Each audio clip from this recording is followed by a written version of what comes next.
I wouldn't say he questioned the group, no. I would say, like I said, it was an individual who had frustrations, and at the end of the day, if he doesn't do his celebration, he walks in the changing room, he can walk in with a swagger, if you like, because he's the one that's won us the point with his finish and his composure, and in that respect that shows how important he's going to be for us.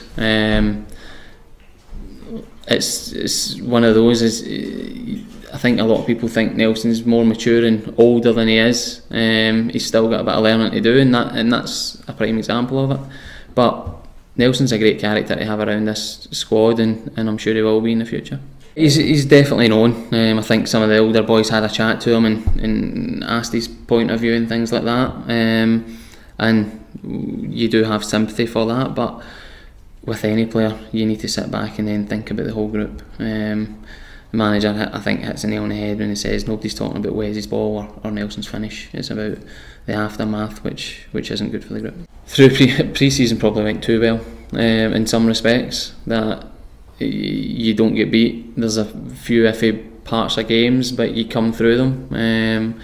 But there's probably nothing like the test that we're going to get in the league, and that's from a Fulham who are a team that want to dominate possession and play through you, to teams that are more direct. And there will be patchy times. There will be times we get caught out, and that's going to be something we've got to live with and deal with and expect to an extent.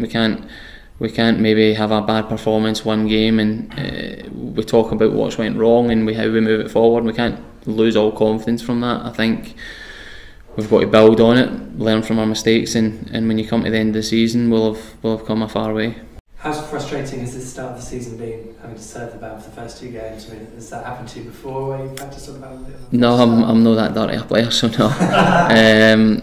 No, it's not. It's frustrating because you do it, like I said, you build up in pre-season and you're raring to go.